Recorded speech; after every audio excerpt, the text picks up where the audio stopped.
WhatsApp YouTube. तो आज मैं आपको शटर आइलैंड मूवी की एंडिंग को एक्सप्लेन करूंगा, तो पूरी वीडियो को आप देखते रहिए। लेकिन उससे पहले प्लीज़ आप मेरे चैनल को सब्सक्राइब कर लो और वीडियो को लाइक कर दो। तो चलो बिना किसी देरी के वीडियो को स्टार्ट करते हैं। मूवी की स्टार्टिंग में शटर आइलैंड को दिखाया जाता है, जहाँ पर ये दिखाया जाता है कि टेडी और चक दोनों जा रहे हैं शटर आइलैंड की तरफ। और वहाँ पर ये देखा जाता है कि टेडी को चक्कर आ रहा है, यानी कि उसके सिर में थोड़ी सी कुछ प्रॉब्लम है। एक चीज़ मैं आपको पहले ही क्लियर कर दूं कि मूवी में जो भी एंड्रयू था वो कोई भी शेरिफ नहीं था, वह शेरिफ का रोल प्ले कर रहा था। और आगे वीडियो में मैं आपको बताऊंगा कि वो ऐसा क्या था। एंड्रयू एक खुद ही पेशेंट था जो कि शटर आइलैंड पर अपनी अच्छी ज़िंदगी को जीने के लिए आया था, ताकि वह अपनी पुरानी बातों को भूल जाए। अब देखो, मूवी के कुछ लीड एक्टर्स की बात करते हैं। तो सबसे पहला लीड एक्टर है लियोनार्डो कैप्रियो, जो कि एंड्रयू के बेस में है। एंड्रयू शटर आइलैंड पर पिछले 2 साल से रह रहा है। जो एंड्रयू है वो शटर आइलैंड का बहुत ही खतरनाक पेशेंट है, क्योंकि यूएस आर्मी में रह चुका है और उसने जो वर्ल्ड वॉर 2 थी वो भी लड़ी थी। अब बात करते हैं लोबोटोमी की। देखो, लोबोटोमी के बारे में मूवी में आगे भी मैं आपको बताऊंगा क्या होता है। तो लोबोटोमी एक ऐसी ऑपरेशन होता है जिससे जो माइंड होता है उसको मेंटली स्टेबल कराया जाता है। लोबोटोमी में दिमाग के कुछ नर्व को हटा दिया जाता है, जिससे कि इंसान के अंदर जो इमोशन है वो सब खत्म हो जाते हैं। अब बात करते हैं डॉक्टर जॉन कॉली की। देखो, जो डॉक्टर जॉन केली हैं वो जो शटर आइलैंड पर जितने भी पेशेंट हैं उनसे उनको हमदर्दी है और वह उनको अपना पेशेंट की तरह मानते हैं। उनके साथ कोई भी गंदा व्यवहार वह नहीं करना चाहते।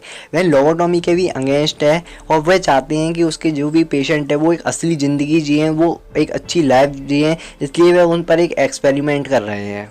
अब बात करते हैं डॉक्टर शियन की, जिनको टेडी चक के नाम से बुलाता है और उनको अपना असिस्टेंट मारता है। लेकिन रियल बात ये है, मूवी में ये दिखाया जाता है कि डॉक्टर शियन है वह एक डॉक्टर है जो कि जॉन कॉली के साथ काम कर रहे हैं ताकि वह एंड्रयू को सही कर सकें। वह एंड्रयू की मदद करते हैं ताकि वह सही हो जाए। बात करते हैं रेचल सोनाल्डो की। रेचल सोनाल्डो कोई भी कैरेक्टर नहीं है, वे एक एंड्रयू के दिमाग से बनाया हुआ कैरेक्टर है जो कि बिल्कुल ही झूठा है।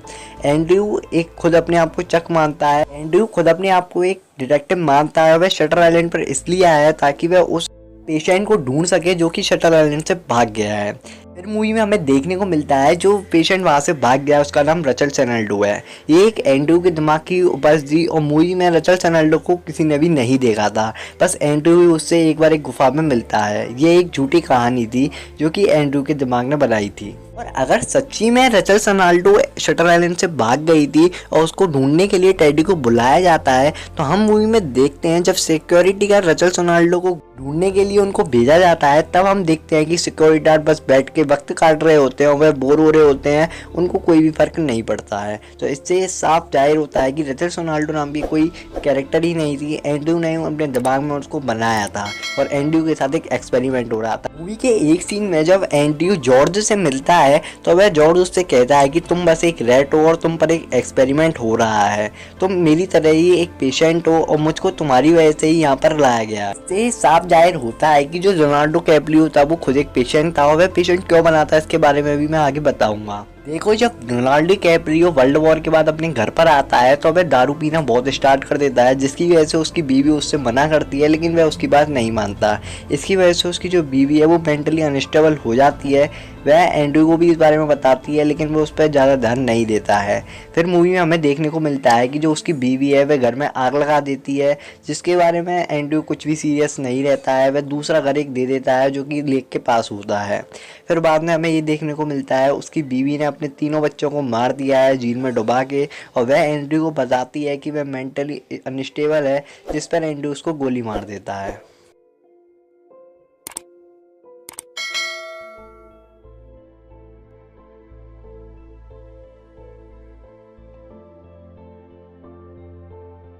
इसलिए वो अकेला फील करने लग गया था और वह मेंटली अनस्टेबल हो गया था। मूवी के क्लाइमेक्स में हम देखते हैं कि एंड्रयू को सब याद आ गया है, लेकिन हद जब हो जाती है तब वह सुबह उठता है और वह अपने जो साथ में डॉक्टर शियन बैठे होते हैं उनको चक कर पुकारता है। और वह उस लूप में फंस गया था जहाँ से मूवी स्टार्ट हुई थी, जहाँ पर जो डॉक्टर शियन थे वो डॉक्टर जॉन को देखते हैं और अपनी गर्दन हिला देते हैं, और जिस पर वह कहते हैं कि हमारा एक्सपेरिमेंट असफल हो गया है। इससे साफ जाहिर होता है जो एंड्रयू था वह खुद एक पेशेंट था, वह पागल था अपने घर वालों की वजह से, यानी कि जब उनके घर वालों की डेथ हो गई थी इस वजह से वह पागल हो गया था और शटर आइलैंड पर अपना इलाज कराने के लिए 2 साल से ठहरा हुआ था। वहाँ पर जो डॉक्टर जॉन कॉली थे वो बहुत ही अच्छे व्यक्ति थे, इसलिए वह एक ऐसा शेरिफ का रोल उससे प्ले करा रहे थे ताकि उसको सब कुछ याद आ जाए और अपनी असली ज़िंदगी वह जी सके। लेकिन वह उस एक्सपेरिमेंट में कराने में असफल हो गए थे। लेकिन एक बात बहुत खास है, शटर आइलैंड जो मूवी है वो एक बुक पर बेस्ड है और बुक में ये स्टोरी दी गई है, लेकिन जो मूवी में एक और डायलॉग दिया गया है जिसकी वजह से हम और कंफ्यूज हो जाएंगे, वह मैं आपको आगे बताता हूँ। मूवी में एंड्रयू डॉक्टर शियन से कहता है कि शैतान की तरह जीने से अच्छा है कि अच्छे लोगों की तरह मर जाऊं। मूवी में जब एंड्रयू डॉक्टर शियन से बात करता है वह वहाँ से उठता है और वहाँ पर जाता है जहाँ पर लोग उसको लोबोटॉमी के लिए ले जाने के लिए खड़े होते हैं। डॉक्टर चंक भी इस बात से सरप्राइज होते हैं कि ये क्या हुआ।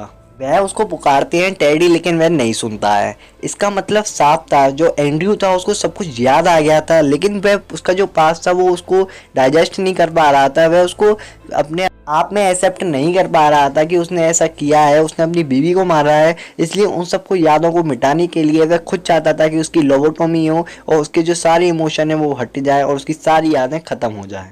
मूवी में कुछ ऐसे भी सीन है जो हमें बताएंगे कि ये जो भी कहानी चल रही है वो बिल्कुल झूठी है। जैसे कि मूवी में लास्ट में जब हम देखते हैं जो टेडी है वह बंदूक निकालता है तो वह बंदूक पिघल जाती है, जिससे हमें साफ पता चलता है कि वह नकली बंदूक है। और एक और सीन है मूवी की स्टार्टिंग में जब हम देखते हैं कि जब टेडी और चक हॉस्पिटल जा रहे होते हैं तो वहाँ का जो सिक्योरिटी गार्ड होता है वह उनसे बंदूक मांगता है, तो हम देखते हैं जो डॉक्टर शियन है वो बंदूक करने में सफ़र कर रहे हैं, यानी कि उनको बंदूक निकालने के वगैरह के बारे में कुछ नहीं पता है और वह खुद एक डॉक्टर हैं और उनको इन सब चीज़ों के बारे में कुछ नहीं पता। वीडियो को समराइज करूंगा, शटर आइलैंड की एंडिंग बताऊं तो जो एंड्रयू था वो खुद एक पेशेंट था और वहाँ के जो मालिक था शटर आइलैंड का और डॉक्टर जॉन कॉली ने एंड्रयू को सही करने के लिए उसको एक शेरिफ का रोल दिया था ताकि वह सब कुछ याद कर सके। उसको सब याद आ जाता है और एक्सपेरिमेंट सफल हो जाता है, लेकिन वह ऐसा किसी को नहीं बताता है और लोगों को ऐसा लगता है कि जो एक्सपेरिमेंट है वो असफल हो गया है। वह ऐसा इसलिए करता है क्योंकि वह लोबोटॉमी कराना चाहता है ताकि वह अपने पार्ट्स को भूल सके। तो ये थी गाइस आज कोई वीडियो, आपको कैसी लगी आप जरूर बताना। अगर आपको कुछ और कंफ्यूजन हो तो आप कमेंट बॉक्स में मुझसे पूछ सकते हो, मैं आपको जवाब दे दूंगा। तो मिलते हैं नेक्स्ट वीडियो में, तब तक के लिए टाटा बाय बाय। तब तक आप मेरे चैनल को सब्सक्राइब कर लो, वीडियो को लाइक कर दो, वीडियो को शेयर कर दो और दुनिया की मदद करो क्योंकि उसकी फीलिंग अलग ही होती है। तो मिलते हैं नेक्स्ट वीडियो में।